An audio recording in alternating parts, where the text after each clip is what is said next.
I'm Joe Satriani, and I'm going to show you 10 tips to make you a successful high guitar player. And the first one is it's all about bending in tune. This is a really simple one. You hit a note, let's say this one here. You drop down a little bit and you bend up to it. You try to get it in tune. But here are the mechanics of it. When you play that first note, make sure you're not pushing it down too hard, and make sure that you're not pushing it side to side or anything like that.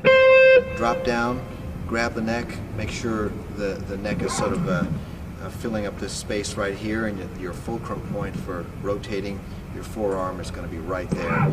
And you put your 3 fingers down on that string, 2 frets below the note you hit at the beginning, and bend up and try to get right there without any vibrato. And then maybe you can try adding different kinds of vibrato to your taste. Try it with other strings, like that.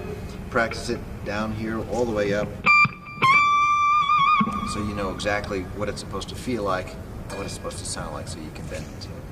Now, let's talk about playing stretching. When I started out, I played this thing here, and that's got a lot of stretch, a lot of hammer on, and pull off. So let's say we scale it back and do a simple exercise to start. It would go like this.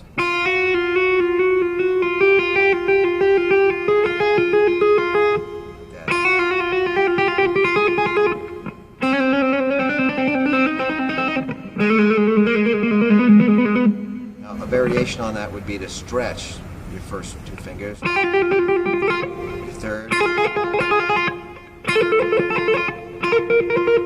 and do that on every string, and then experience it further up the neck. You combine that strength building with this kind of an exercise. And this. So you've got basically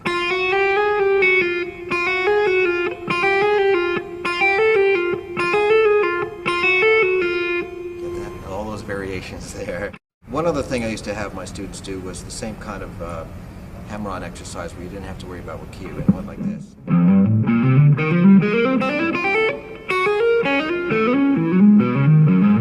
Just kind of get used to doing this.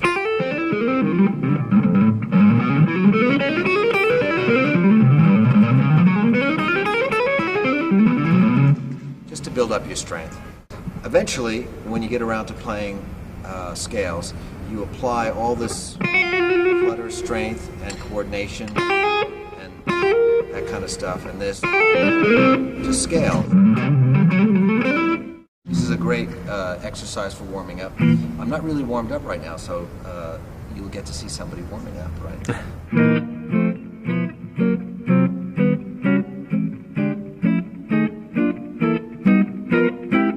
Do the same kind of thing on the first 4 strings.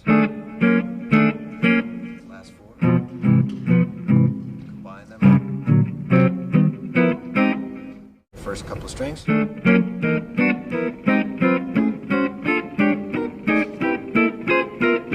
of like a tongue twister for your fingers. It's a great way to warm up.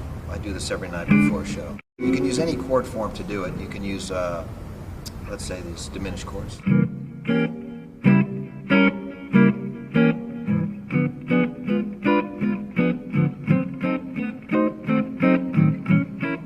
So on and so forth. Again, the idea is to stay loose, work away any kind of tension, don't play if it hurts, and move with as much economy as you possibly can. That's the idea. Here's one that I used to like to do.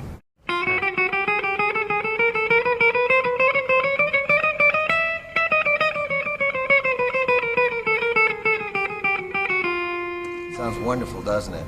I learned this from a guitar player named Billy Bauer, famous jazz player. And it's a great way to work out picking and fingering that's slightly unusual, not part of your normal idiomatic, rock kind of styling. And when you do it on all the strings, it takes on a whole new sort of technique of its own, because you find you have to lift up your fingers in a different way because of the size of the string, and then as you go up, same thing. When you get to the top or halfway up, let's say at the 12th fret, when you go backwards, this whole movement like this here is essential, because It's really teaching you that there's lots of ways of getting fingerings to work out, even though they may look awkward. There's a way of getting it together where if you practice it enough, it becomes natural to you. Now, to get out of the box of doing scales in just 2 octaves and 3 octaves, something that I learned from Lenny Tristano, the great Lenny Tristano, was not to worry about the timing when you're playing scales, but really just try to cover the entire neck. So let's say if you're doing this E major, you really wanted to see me play all the way up as far as it could go and all the way down. Didn't worry about timing or fingering.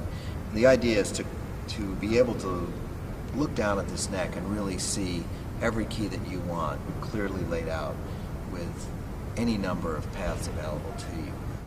Another way of doing that would be maybe, let's say if you're practicing an E, is to let that low E ring. Keep hitting it as your pedal point. And try to improvise around the E major scale. Now if you don't know how to get around or visualize the whole neck, just sort of zone in on a couple of those 2 and 3 octave fingerings that you find in a book. Try to replace a couple of notes. You know what I mean? And then once you find those same notes everywhere, then you time together. So it's just like learning how phrases in different octaves fit on the guitar. You'd have to do the same thing with the other note phrases. 1, 2, 3, 1, 2, 3, 1, 2, 3, like that. And then slowly you start to put it together. I like the improvising method because it still keeps you in the creative mode. It keeps you out of that just practicing and not listening kind of style, which I don't really like.